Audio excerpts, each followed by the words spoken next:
I think it was a very good idea. अगर वही गाने लोग सुनते हैं, नए गाने बनाए जाएँ उसी फ्लेवर में 90s के, तो गाना भी नया होता है और फ्लेवर भी वही है, बरकरार रहता है जो लोग पसंद करते हैं सुनना। तो I think it was a very good idea and Octave music को क्रेडिट जाता है इसके लिए। नीरज जी, शिखा जी और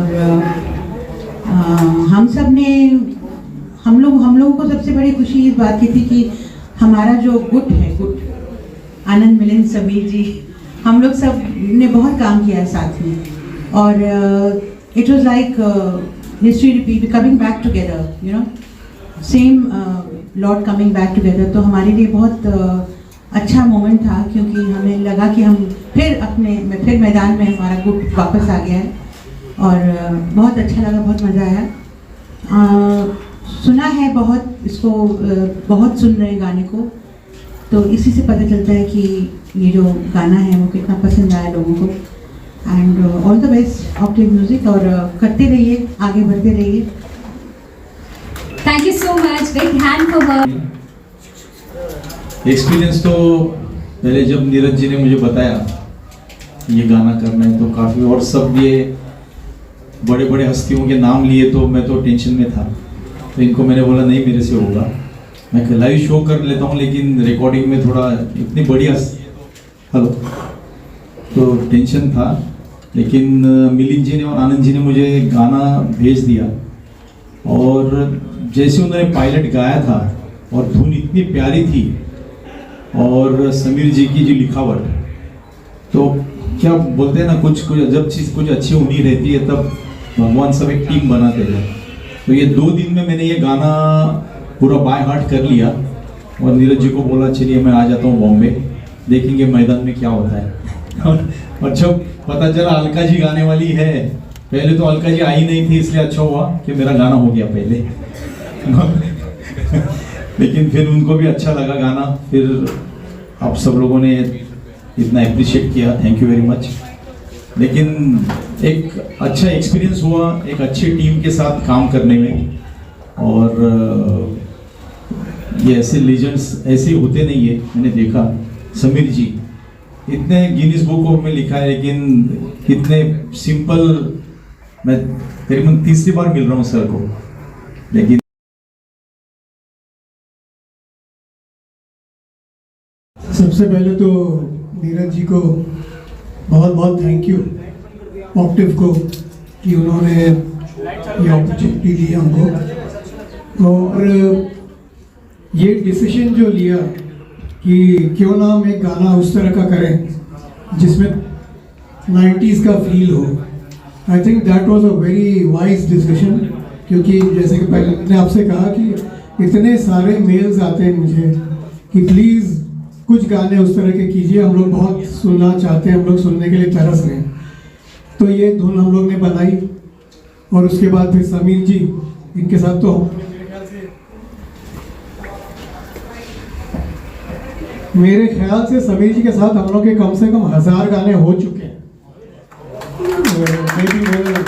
कुछ दिन पहले 986 या 990 था, मगर उसके बाद फिर हम लोग ने फिर कुछ फिल्में की और कुछ एल्बम्स किए अभी।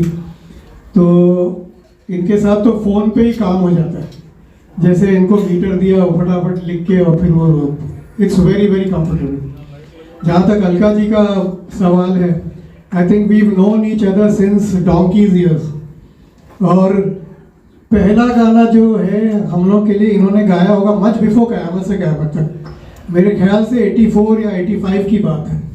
तो you can just imagine, so we are like one family. और ये गाना जब हम लोग ने रिकॉर्ड किया तो after a long time I felt so nice, you know, it's such a wonderful feeling that you are working with a family member. हम लोग ऑक्टेव म्यूजिक के लिए बात करने आए हैं और तो बागवान की बात कर रही है, तो मेरी समझ में नहीं आया, नीरज से पहले परमिशन लेनी पड़ेगी। नहीं। सर ये फैन मोमेंट है, फैन आपने जैसे आनंद जी और मैम, आपने बहुत सारे बॉलीवुड में गाने किए हैं और ये गाना आपने किया है, तो बस एक फैन मोमेंट में मैंने बोल दिया। जहाँ तक उस गाने की बात है, मुझे याद है जब वो फिल्म में लिख रहा था, सो बहुत घबराहट भी थी क्योंकि बहुत मैच्योर फिल्म थी और बच्चन साहब, B.R. चोपड़ा और चोपड़ा साहब के साथ मैंने पहले भी काम किया था 2 फिल्मों में। एक कमाल का इंसिडेंट रहा उस गाने में कि जब वो सिचुएशन मुझे मिली और पता चला बच्चन साहब भी गाने वाले हैं उस गाने को, तो उनकी हमेशा आदत होती है कि जब वो गाना गवाते हैं तो खुद मिलते हैं, बात करते हैं, बताते हैं। मैंने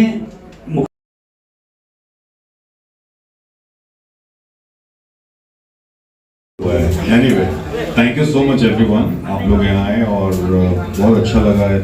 ये जो टीम 90s का फील जो मैं हमेशा से बनाना चाहता था ऐसा गाना, क्योंकि मैं अलका जी के साथ करीबन 15 साल से काम कर रहा हूँ और इनके गाने जब भी सुनता हूँ, मैंने मोर देन 500 शोज किए होंगे, कभी भी मुझे ऐसा नहीं लग रहा है कि बोर लग रहा है, मुझे अभी तब भी अच्छा लगता है। तो वो एक इंस्पिरेशन अलका जी से ज़्यादा मिला है और बहुत ही अच्छा गाना बना है।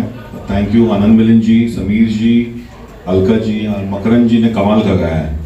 थैंक यू मुकेश जी का डायरेक्शन बहुत अच्छा है, साध्वी मुकेश जी का thank you so Octave music के लिए, क्योंकि इतना मेहनत करते हैं। शायद बहुत सारे लोगों को पता नहीं होगा, मैं तो देखता रहता हूँ कि एक जो सही मायने में जज्बा है वो नीरज मिश्रा जी में बहुत है।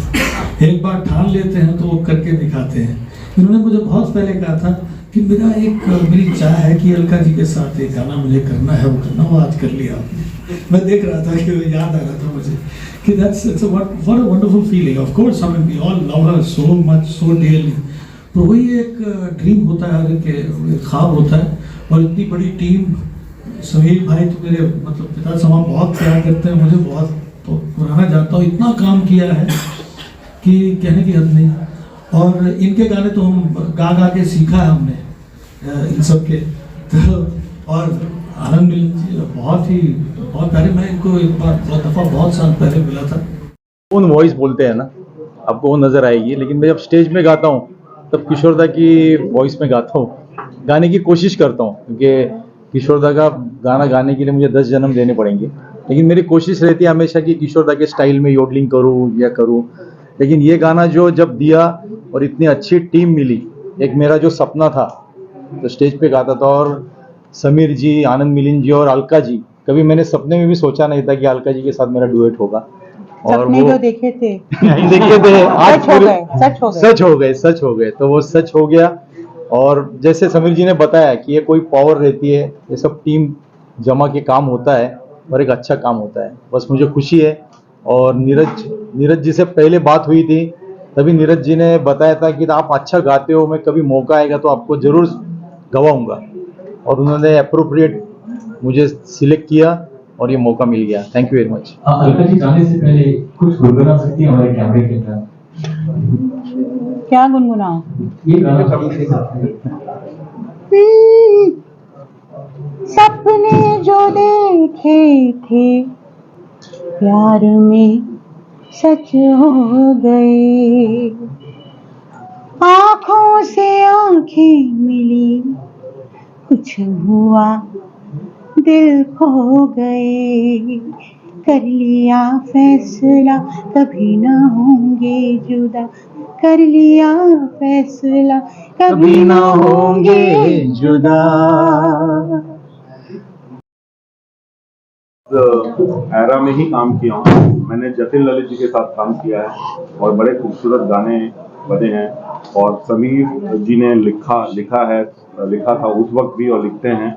और अलका जी को मैं तब से जानता हूँ, जतिन ललित जी के ज़माने से, और अभी मैं अलका जी के साथ 15 साल से जुड़ा हूँ। मैं उनको मैनेज भी कर रहा हूँ, मेरी कंपनी कर रही है, और आनंद मिलिंद जी भी मेरे कंपनी में हैं। तो जब म्यूज़िक लेवल शुरू हुआ था तो हमने डिसाइड किया था कि मैं अच्छे गाने करूँगा। और पहले 2 गाने रिलीज हुए थे, जो एक डांसिंग नंबर थे और एक दूसरा लव सॉन्ग था। फाइनली आनंद मिलिंद जी से डिस्कशन हुआ कि गाना करना है, और समीर दादा से बात हुई और फिर ये डिसाइड हुआ कि 90s फ्लेवर का गाना करेंगे। और मैंने अलका जी को रिक्वेस्ट किया कि आप हमारे कंपनी में गाएंगे तो बहुत अच्छा लगेगा। तो उन्होंने तुरंत हाँ बोल दिया। इनफैक्ट 2 गाना उन्होंने किया है। अभी एक नेक्स्ट सॉन्ग हम रिलीज कर रहे हैं उदित नारायण जी के साथ में। तुरंत हाँ नहीं बोला था। और फिर मेरे फ्रेंड है मकरंद जी, बहुत ही अच्छा है, मैं उनको जानता हूँ। मैं हमेशा बोलता हूँ कि मकरंद जी जब आप गाते हैं ना तो आप एकदम नाभि से गाते हो, मतलब इतनी खूबसूरत आवाज़ है। किशोर दा को फॉलो करते हो, तो मकरंद जी और अलका जी का कॉम्बिनेशन बना। आनंद मिलिंद जी ने बहुत ही अच्छा म्यूजिक कंपोज किया और समीर जी ने लिखा, तो जाके ये गाना तैयार हुआ और गाना बहुत अप्रिशिएट कर रहे हैं लोग, बहुत अच्छा चल रहा है। मोर देन 1 मिलियन क्रॉस कर गया है, होपफुली और अच्छा होगा। Thank you.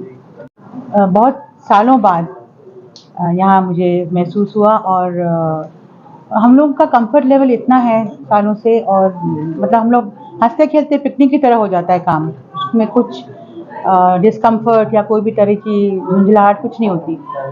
तो it was very very nostalgic, and I hope ये सिलसिला चलता रहे।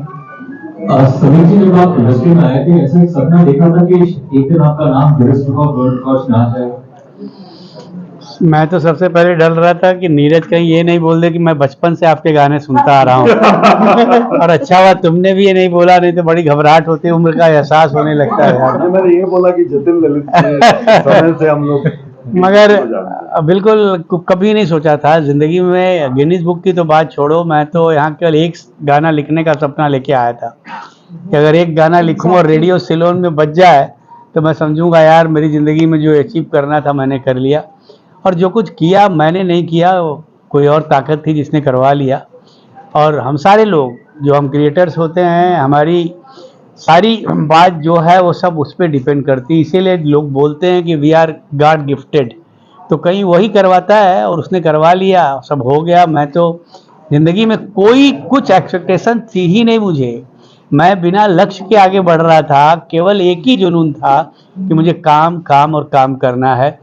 नीरज ने जब रिक्वेस्ट किया एक्टिव म्यूजिक के लिए तो बहुत खुशी हुई। और आनंद मिलिंद और अलका और हम लोग जब जुड़ते हैं तो ऐसा नहीं लगता काम करने के लिए जुड़ते हैं। काम तो हम लोग 5-10 मिनट करते होंगे, 1.5 घंटे तो गपशप होती है। इतनी सारी यादें हैं, इतनी सारी बातें हैं कि कहानी के बाद कहानी, कहानी के बाद कहानी चलती रहती है। मकरंद जी की आवाज़, मगर पहली बार इनको यहाँ गाते हुए देखा और जब ये गाना मैंने सुना तो मैं बहुत खुश हुआ। एक सबसे अच्छी बात जो इनकी लगी कि जो भी इनकी आवाज़ है, जिस तरह की भी इनकी आवाज़ है, उसको इन्होंने दिल से गाया है। आपको देख के वीडियो में लगता है उन्होंने एक एक शब्द को, पूरी कंपोजिशन को एंजॉय किया है। तो जो काम आप एंजॉय करके करते हो काम अच्छा ही होता है। तो मेरी बड़ी बधाई है और मैं सबको दुआ करता हूँ कि आप लोग इसको पसंद करें और इस पूरी टीम को आगे लेके जाएं। आनंद जी, बहुत सारे कारण होंगे। एक तो बहुत से लोग कहते हैं कि टू मच ऑफ इंटरफेरेंस, क्योंकि 60s का आपने जिक्र किया तो तभी मेरे पिताजी चित्रगुप्त जी ही वॉज वेरी एक्टिव, तो वो उनके ज़माने में मैंने कभी म्यूज़िक सिटिंग देखी नहीं थी। डायरेक्टर आके फिल्म डिस्कस कर लेता था और सिचुएशन मोटा मोटी, उसके बाद सीधे रिकॉर्डिंग में सुनते थे। There was no music sitting कि मैं वो गाना पास करूँगा और फिर वो गाना रिकॉर्ड होगा। तो एक बहुत मेजर चेंज वो हो गया। और दूसरा, because of computers and digitalization, बहुत से लोग हैं वो जिसको कहते हैं मंच के नहीं आते हैं। मतलब आपको you have to be fully prepared, you should have a very good background of music and then you should enter. तो कंप्यूटर तो क्या है कि कोई भी ऑपरेट कर लेता है। तो मैं हमेशा कहता हूँ कि आज ये हो गया कि कंप्यूटर आपको ऑपरेट कर रहा है, होना उल्टा चाहिए। This can be one of the reasons.